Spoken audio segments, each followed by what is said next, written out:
Hello বন্ধুরা, প্রভাসের নতুন movie কালকি 2898 এডি খুব শীঘ্রই আসতে চলেছে। সিনেমাটা 500 কোটি বাজেটের সিনেমা, যেই মুভিতে অ্যাক্টিং করতে চলেছেন কামাল হাসান, অমিতাভ বচ্চন, দীপিকা পাডুকোন, রানা দুর্গাবতী, শাশ্বত চ্যাটার্জি বাংলার অ্যাক্টর। সিনেমাটা নিয়ে আমি খুবই এক্সাইটেড, কারণ এর টিজার যা দেখেছি, সিনেমাটা পুরো 500 বছর অ্যাডভান্স সিনেমা হতে চলেছে, যা এখন ঘটছে, যা আমরা এখনো দেখিনি, এখনো 500 বছর পরে হতে পারে, সেই সময়ের কথা সিনেমায় দেখানো হয়েছে। এবং কালকি হচ্ছে শ্রীকৃষ্ণের দশম অবতার।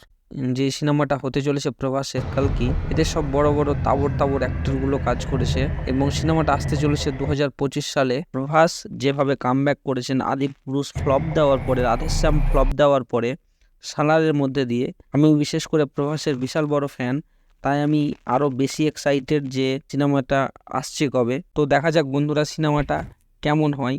আমি তো খুব এক্সাইটেড। কালকি সিনেমার রিলিজ ডেট এখনো জানানো যায়নি, কিন্তু খুব শীঘ্রই আশা করি জানুয়ারি বা ফেব্রুয়ারির মধ্যে আমরা জানতে পারবো কালকি সিনেমা কোন ডেটে রিলিজ হচ্ছে। কালকি মুভির গ্লিমসের শুরুতেই আমরা যেটা দেখতে পাই যে অন্যায় সত্যের উপরে অনেকটা ভারী পড়ছে এবং মানুষ অসহায় হয়ে উঠেছে এবং সব অশুভ শক্তিরা মানুষদের ধরে ধরে হত্যা করছে এবং কলিযুগের শেষ হয়ে গেছে বোঝানো যাচ্ছে। এখান থেকে শুরু হয় কালকি অবতার, যিনি রক্ষা করতে আসবেন মানুষদের। এই নিয়ে অ্যাডভান্স স্টোরিতে 2898 সালে গিয়ে সিনেমাটার স্টোরি দেখানো হবে। গ্লিমসে যেভাবে প্রত্যেকটা সিনেমাটিক সিনগুলো দেখানো হয়েছে, দারুণ ভাবে দেখানো হয়েছে এবং মিউজিকটাও খুব সুন্দর।